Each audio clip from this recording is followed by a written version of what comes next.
ভারত ছাড়ছেন শেখ হাসিনা।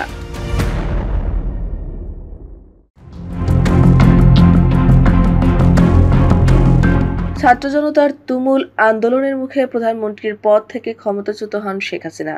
সেই দিনেই সামরিক হেলিকপ্টারে করে ভারত পালাতে বাধ্য হন তিনি। এরপর থেকে ভারতেই অবস্থান করছেন সাবেক এই প্রধানমন্ত্রী। তবে দেশ ছেড়ে পালিয়ে যাওয়া সাবেক প্রধানমন্ত্রী শেখ হাসিনার পরবর্তী গন্তব্য কোথায়, এ নিয়ে নানা কৌতূহল ও গুঞ্জন তো আছেই। সর্বশেষ খবরে জানা যায়, যুক্তরাষ্ট্র ভারতের কাছে জানতে চেয়েছে শেখ হাসিনা কিভাবে কোন অবস্থায় দিল্লিতে অবস্থান করছেন। জবাবে ভারত নাকি বলেছে, খুব স্বল্প সময়ের মধ্যে মধ্যপ্রাচ্যের কোনো একটি দেশে তিনি চলে যাবেন। এই খবর ঢাকার সরকারি মহলকেও জানানো হয়েছে বলে গণমাধ্যমের প্রতিবেদনে জানা গেছে। গত ৫ আগস্ট প্রধানমন্ত্রীর পদ থেকে পদত্যাগ করে ছোট বোন শেখ রেহানাকে নিয়ে ভারতে পালিয়ে যান শেখ হাসিনা। বাংলাদেশের সামরিক বাহিনীর একটি বিমানে তিনি দিল্লির কাছে গজিয়াবাদের হিন্দন বিমান ঘাঁটিতে অবতরণ করেন। এরপর থেকে তিনি কোথায় আছেন তা আর প্রকাশ পায়নি। শেখ হাসিনার সঙ্গে থাকা কূটনৈতিক পাসপোর্টও বাতিল করে দিয়েছে সরকার। এ ধরনের পাসপোর্টধারীরা ভিসা ছাড়া ভারতে ৪৫ দিন বৈধভাবে থাকতে পারেন। ইতোমধ্যে ভারতে শেখ হাসিনা প্রায় ২ মাস ধরে অবস্থান করছেন। কূটনৈতিক পাসপোর্টে তার বৈধভাবে অবস্থানের মেয়াদও শেষ হয়ে গেছে।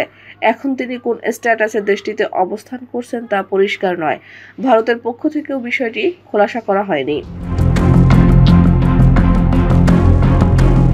একটি সূত্র বলছে, সম্প্রতি দিল্লিতে নিজামুদ্দিন আউলিয়ার দরগায় দেখা যায় নারায়ণগঞ্জের আলোচিত সাবেক সংসদ সদস্য শামীম ওসমানকে। সরকার পতনের পর দালালদের সহায়তায় ভারতে পালিয়ে যান আওয়ামী লীগের এই নেতা। সেখান থেকে সংযুক্ত আরব আমিরাতে পাড়ি দিয়েছেন তিনি। গত মঙ্গলবার আরব আমিরাতের আজমান সিটি সেন্টারে শামীম ওসমানকে ঘুরতে দেখেছেন বাংলাদেশি প্রবাসীরা।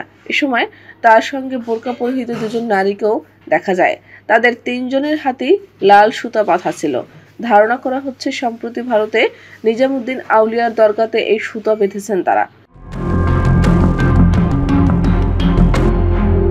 প্রত্যক্ষদর্শী প্রবাসীরা জানান, আইফোন 16 প্রো ম্যাক্স হাতে শামীম ওসমান একটি মোবাইল অপারেটর প্রতিষ্ঠানে যান। এ সময় তিনি শপিং সেন্টারটিতে থাকা বাংলাদেশিদের ছবি তুলতে বারণ করেন।